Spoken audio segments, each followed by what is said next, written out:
Rodriguez. Taking off my white hat for you people who are not watching American Idol or some other buffoonish television network stuff. I would like, some other television buffoonish stuff, as I just said 8 years ago. Well, we're getting down to the end of the show here, people, and it's tragic that some of you probably just saw this for the first time. But that footage I just ran, that's why I look so much younger just a minute ago here. That footage was from March 11th of 2007, and there are still hundreds of thousands of people that have no clue. Yeah, we want to do that. We want you to get a clue. This book by Judy Wood is really quite an amazing bit of research. There are photographs in here and explanations of how the tub that held the World Trade Center buildings, how it was put together. There's an actual photograph of a man upside down diving head first. He jumped out of the, over here. He jumped out of the building and he's head first down. Why would anybody jump out of the building head first down? Weren't they supposed to be sending the firemen up there to rescue him? And he's going head first down. He jumped. Well, the reason is some other energy force was being aimed at the building and making it excruciatingly painful and difficult to stay in some of those upper floors.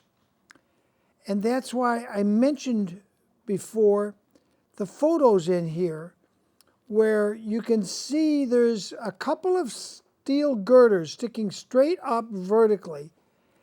And in a series of pictures, they don't fall. Even though they're badly damaged and all the floors around them and everything else is gone, there's just this girder sticking up all by itself. And then all of a sudden, it doesn't fall. It turns to rust and blows away in like a second. What was that? What kind of a force can take a steel girder? I think I found the picture. Yeah, you got to zoom in maybe on this other camera over here. Is this one working? If you look closely, you see a series of pictures here. And the steel girders don't fall. They simply turn to dust in midair. And you can see the picture where it looks like a little vertical cloud. That's not a vertical cloud.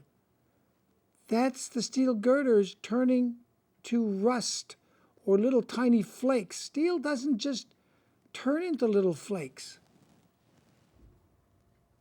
That's an amazing photograph, this one on the bottom.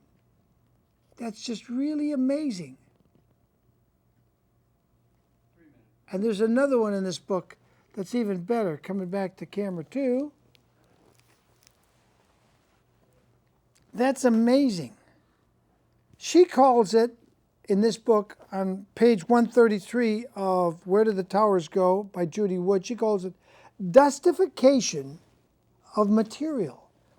Dustification. Literally, the girders turned to dust, to rust, in midair, in seconds. What kind of an energy force do we know of on Earth today that can take a steel girder and turn it into dust instantly? We're not talking about cutting it with explosives or burning it. We're talking about dustifying it. And there were witnesses to that. The people who took the picture, but there were dozens of other people who were looking at it, wondering what it was they were seeing. We have not been told everything there is to know. And I just want to remind you again, there were 3 buildings. And if you look at this picture on the cover, you see World Trade Center 7. If you look at the back of the cover, it identifies all the buildings here. They're all identified on the back cover. But 7 World Trade Center, nothing hits it. And then 6 hours later, it just collapses to the ground.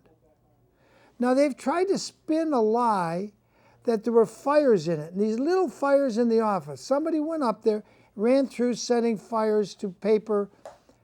That doesn't bring the building down.